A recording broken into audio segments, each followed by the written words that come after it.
In a forgotten shipyard, where rusted giants sleep and dreams are left to die, a young mechanic dared to buy what no one else wanted, an abandoned cruise ship.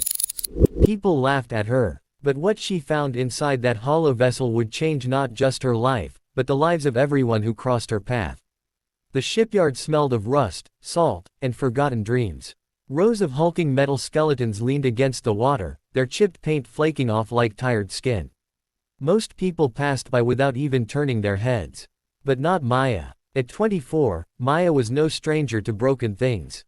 She grew up fixing whatever her family couldn't afford to replace. An old washing machine that clanged like thunder, a beat-up Chevy that coughed smoke instead of exhaust, even her neighbor's lawnmower that hadn't worked in years. Grease under her fingernails was as natural to her as lipstick was to others. She wasn't just a mechanic, she was a dreamer who believed that if something could be built once, it could be reborn again. So when she heard about the auction for an abandoned cruise ship, more rust than steel, the ad had mocked, her heart skipped. Most bidders didn't even show up. Who wanted a dying giant too costly to tow, too broken to float? But Maya stood there, the youngest person in the crowd, her boots planted on cracked cement, raising her hand with a courage that felt louder than the auctioneer's voice. Sold, the man called, almost laughing. One girl, one mechanic, now owned a cruise ship the size of a skyscraper laid on its side. People chuckled behind her back. What's she gonna do, turn it into a garage? One man whispered. Another said, she won't last a month, maintenance alone will eat her alive. But Maya didn't hear them. She was already walking toward the rust-stained vessel, her heart racing. To everyone else, it was a graveyard relic, a floating mistake. But when Maya touched its cold steel hull, she felt something different. She felt potential. It reminded her of herself, written off, underestimated, forgotten by a world too busy to notice. The ship wasn't just metal and bolts. It was a mirror of her own story, scarred, overlooked, yet still standing. And in that moment, Maya whispered under her breath, as if speaking to an old friend, "Don't worry. I'll bring you back to life." The first time Maya stepped onto the ship, the echo of her boots sounded like footsteps in a cathedral. The air was thick, heavy with mildew and silence, as though the walls themselves had been holding their breath for years. Dust floated in shafts of light streaming through broken windows, dancing like tiny spirits of the past. She walked the long corridors, past peeling wallpaper patterned with faded gold, past dining halls where chandeliers hung like tired old men bowing their heads.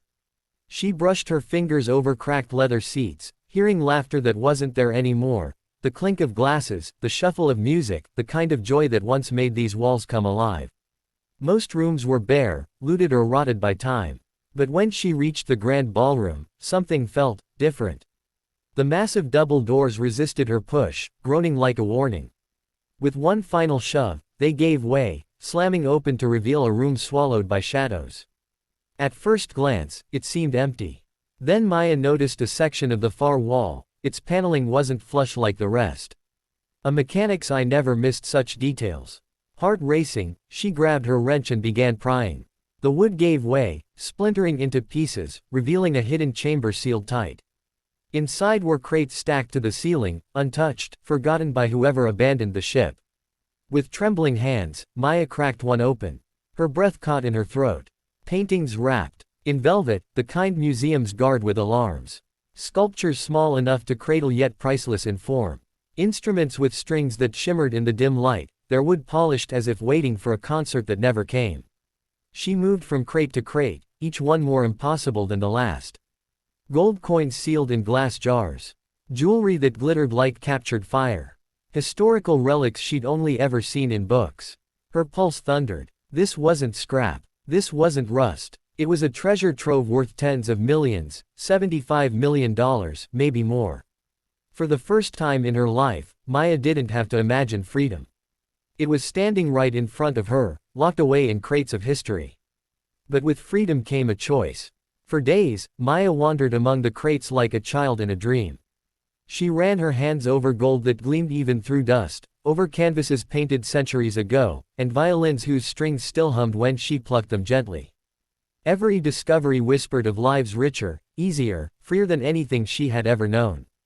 At night, she sat on the deck of the ship, legs dangling over the water, staring at the horizon. For the first time in years, her mind wandered past survival. No more patching broken engines for cash. No more nights falling asleep on a cot in her cramped garage. With $75 million, she could have a house, a business, maybe even send her little brother, still in community college, anywhere he dreamed of going. Her friends were quick to remind her of what money could buy. Sell it, Maya, one insisted over the phone. You'll never have to touch another greasy wrench again.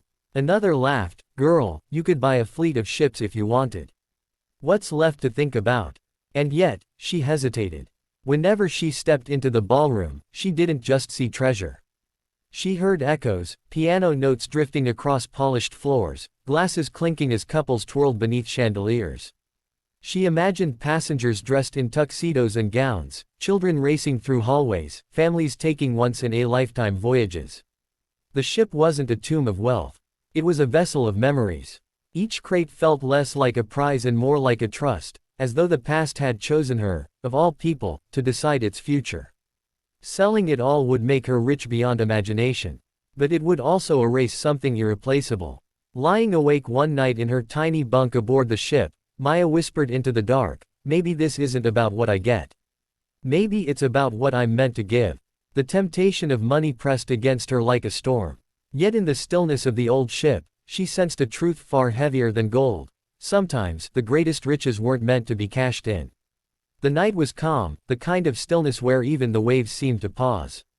Maya sat on the ship's upper deck with a lantern beside her, sketching designs of how she might restore the ballroom. She was lost in thought when a distant roar cut through the silence. At first, she thought it was thunder. But the sound grew sharper, mechanical, the unmistakable chop of helicopter blades. She craned her neck, searching the sky. Then she saw it, a Black Hawk helicopter, wobbling in the darkness, smoke trailing from one side. Its engines coughed, sputtered, then gave a scream so raw it made her chest tighten. The chopper tilted, dipped dangerously low, and before Maya could process what was happening, it crashed into the waters just beyond the ship's stern with a deafening splash. The impact sent waves rocking against the cruise ship's hull. Her lantern toppled, rolling across the deck as she sprinted to the railing. Shouts broke the night. Soldiers, wet, injured, desperate, clung to debris as others tried to pull one another toward the surface. Without hesitation, Maya grabbed a rope and swung it down, helping drag the first man aboard. Then another. And another. Their uniforms were heavy with water, their faces pale with shock. One soldier, coughing hard, clutched her arm. Our pilot, he's hurt. We can't fly her out. If we don't move fast. His voice broke, but his meaning was clear, lives were hanging by a thread. Maya's stomach dropped. A Black Hawk wasn't a car engine or a broken generator, it was a machine built for precision, danger, and power. She wasn't a pilot. At least, not officially. But she had sat in cockpits before, begged for simulator time at a nearby base in exchange for fixing engines. She knew enough to dream, never enough to be trusted. Now, those dreams had come roaring back as a plea for survival. Her hands trembled. Around her, wounded soldiers looked to her with desperate eyes, their hope as fragile as the flames flickering on the water's surface. In that moment, Maya realized the ship's treasure wasn't the only secret waiting for her. Fate had brought something far greater, a test of courage no gold could buy. The helicopter bobbed in the black water, its rotors still but its presence enormous, like a wounded beast fighting for breath. Soldiers scrambled around it, some clutching injuries, others too weak to move. Panic hung in the air, heavy and raw. We need a pilot, now. One of them shouted, his voice cracking with urgency. If we can't get her airborne, she sinks. And so do we. Maya froze. The weight of the words pressed down on her chest. She wasn't a pilot, at least not in the way these men meant. She had no license, no stripes, no medals. But she had hours in simulators, countless nights sneaking into airbases, trading sweat and engine grease for a chance to touch the controls. She remembered the first time the virtual cockpit lit beneath her fingers, how natural it felt, like fixing a machine from the inside out. Her heart pounded so hard it hurt. She could almost hear the voices of her friends again. Stick to engines, Maya. You're not cut out for flying. And yet, looking at the soldiers, faces pale, lips trembling with fear, she felt something shift. These men weren't asking for perfection. They were asking for a chance to live. Her throat was dry, but she forced the words out anyway. "I'll do it." Silence rippled across the group. For a moment, disbelief flickered in their eyes. Then one soldier, clutching his bleeding arm, nodded. "If you can fly, you're all we've got." Maya swallowed hard. She climbed into the cockpit, her hands trembling as they brushed over switches she'd only touched in simulations. The smell of fuel and seawater stung her nose. The Black Hawk's control panel glowed faintly in the dark, like it was daring her to try. She closed her eyes for a heartbeat. "You've rebuilt engines no one believed could run. You've brought life back to machines left for dead. You can do this." When she opened them, determination had replaced doubt. Her fingers gripped the controls. This wasn't just a gamble. It was a leap of faith, hers and theirs. And there was no turning back. In the end, the treasure wasn't the gold or the paintings worth $75 million. The real treasure was courage, the kind that lifts broken machines into the sky, and broken people into hope. And Maya's story reminds us, the richest life isn't the one we keep for ourselves, it's the one we give away.